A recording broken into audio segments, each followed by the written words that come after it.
All right, this is the last section we're going to cover. This is 13.6 on the binomial theorem.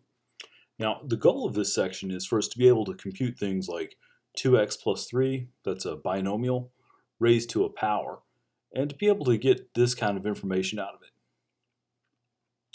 And so we're going to work toward that, but first we need a little bit of background. And the first thing we need to talk about is factorial. Some of you may have seen factorials before, but I'm guessing some of you have not. Maybe most of you haven't. So anyway, let's just look at factorials for a bit. If n is a non-negative number, we define n factorial, which is it's written as a n exclamation point, like this.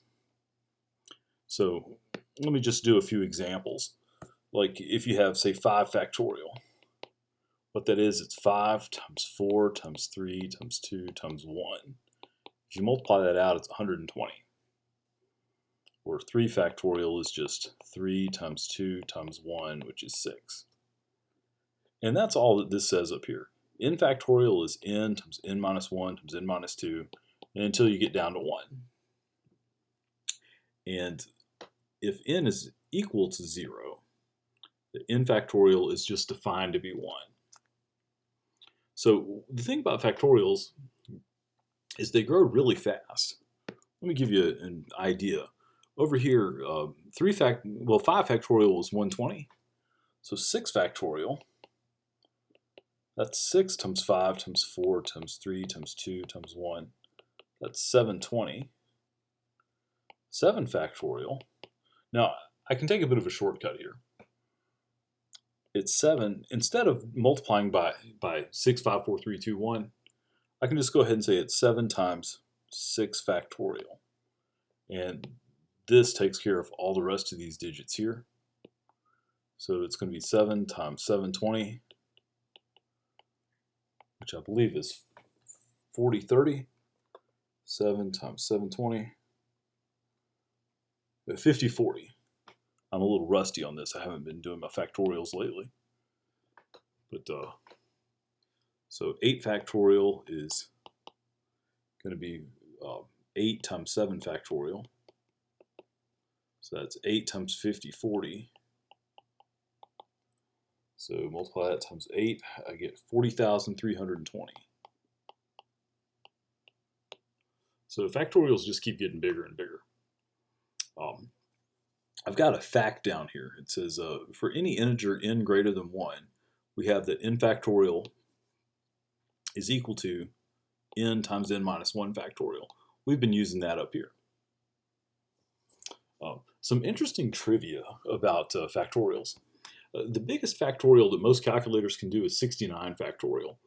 And the reason for that is 69 factorial, if you look at it, it's 1.7112 times 10 to the 98th. If you go up to 70 factorial, then 70 factorial is this times 10 to the 100. And most calculators, can only do a 2-digit exponent on the 10. Like, let's see, this Casio, if I put in 69 factorial, yeah, notice it gives me that 1.711. Let me get this so you can see it. Yeah, and the exponent there is 98. And it's only got 2 places for that exponent. Now, I do have an old calculator. It's a TI-85. It's one I bought back in 1992 when I was in high school. And it can actually handle a 3-digit exponent on 10. So it can go up to 449 factorial, which, as I say, is 10 to the 997. But it can't handle 450 factorial, which is something times 10 to the 1000. Where am I getting these numbers from? Well, I'm getting these numbers here. I got Wolfram Alpha. I got to compute those. Wolfram Alpha also gave me this up here. This is the actual value of 69 factorial. You know, this down here, the thing my calculator gives me, it's an approximation because it doesn't have all those digits. Something that's kind of interesting here is notice all of these zeros on the end. And the larger the number you take the factorial of, the more zeros you get.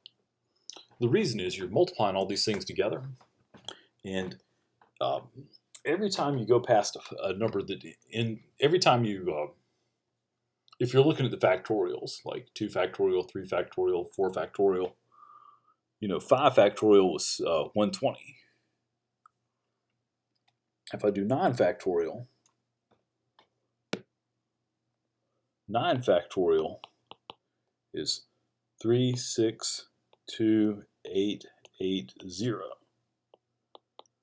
Well, if you know that one, then 10 factorial is easy. You get 10 factorial is 362,880, and then another 0. And basically, 11 factorial, 12, 13, 14, they would all have 2 zeros on the end. But when you get to 15 factorial, you'd get another multiple of 5 in there, which would give you an additional 0. So anyway, factorials tend to have tons of zeros on the ends of them. And 69 factorial, this is 99 digits. Yeah, there's 33 sets of 3. So that's a 99-digit number. And that, of course, makes perfect sense because this is times 10 to the 98th. So you've got 99 digits. So anyway, that's the definition of a factorial. And I want to look at how to use them to compute binomial coefficients. But we'll put that in the next video.